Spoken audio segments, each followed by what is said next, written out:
Memahami struktur bumi secara mendalam membantu kita menjelaskan mengapa planet ini begitu dinamis.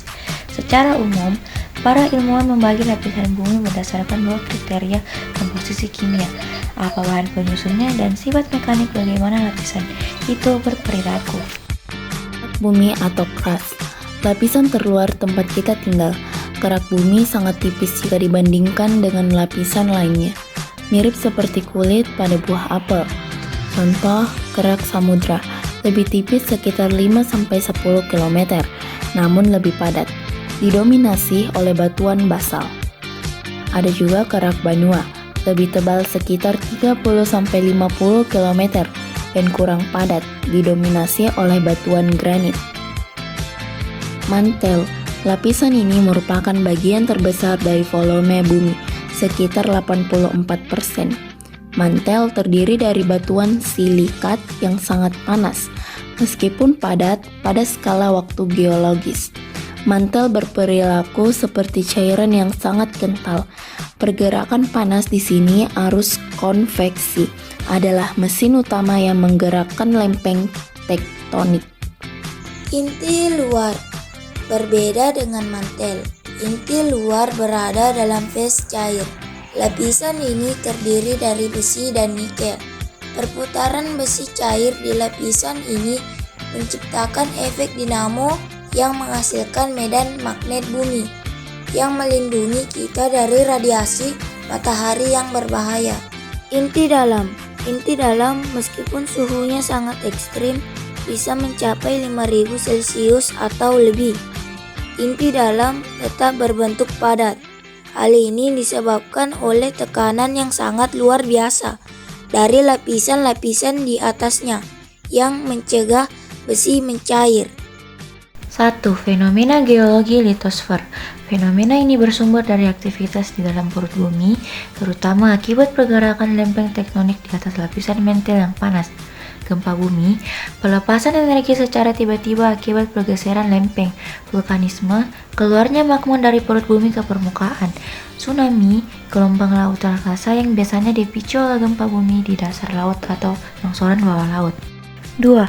Fenomena meteorologi dan klimatologi atmosfer terjadi karena perubahan suhu, tekanan udara, dan kelembapan di atmosfer yang dipengaruhi oleh panas matahari, siklus air, proses penguapan, kondensasi, dan presipitasi hujan dan salju, badai dan tornado, pusaran angin kencang yang terbentuk dari perbedaan tekanan udara yang ekstrim, pelangi, pembiasan cahaya matahari oleh tetesan air hujan. Mengapa pemahaman ini penting? Tanpa struktur yang unik ini, bumi akan menjadi planet yang mati. Berikut adalah dampaknya terhadap fenomena alam. 1. Tektonisme.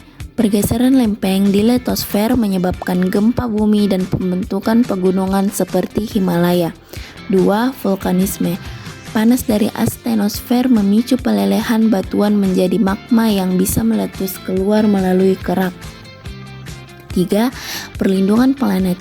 Tanpa inti luar yang cair, bumi tidak akan punya medan magnet untuk menangkis radiasi mematikan dari matahari. Dampak gempa bumi, dampak fisik dan infrastruktur. Getaran tanah yang kuat dapat menyebabkan dinding retak, atap roboh, hingga gedung bertingkat runtuh total. Dampak terhadap lingkungan, tanah longsor di daerah perbukitan atau pegunungan, guncangan gempa dapat memicu pergeseran massa tanah yang besar. Dampak sosial dan ekonomi, korban jiwa dan luka-luka, pengungsian, kerugian ekonomi. Mengapa kita perlu mempelajari ini? Memahami struktur internal ini membantu ilmuwan dalam mitigasi bencana, menjelaskan penyebab gempa bumi atau pergeseran lempeng di litosfer dan aktivitas vulkanik magma dari mantel. Navigasi, memahami medan magnet yang dihasilkan inti luar untuk keperluan kompas dan perlindungan satelit. Sumber daya alam, mengidentifikasi bagaimana mineral dan logam berharga terdistribusi melalui proses geologi. Pemahaman ini adalah dasar untuk menjelaskan fenomena alam yang kita rasakan sehari-hari. Gempa bumi dan pegunungan, hasil dari interaksi lempeng pada lapisan litosfer. Aktivitas vulkanik. Magma yang berasal dari mantel menembus kerak bumi. Perlindungan planet. Medan magnet dari inti luar melindungi kehidupan dari badai radiasi luar angkasa. Kesimpulan utama dari fenomena alam adalah bahwa bumi merupakan sebuah sistem yang dinamis dan saling terhubung. Tidak ada peristiwa alam yang terdiri sendiri. Setiap kejadian biasanya merupakan hasil dari interaksi energi yang berpindah dari dalam perut bumi menuju atmosfer atau sebaliknya.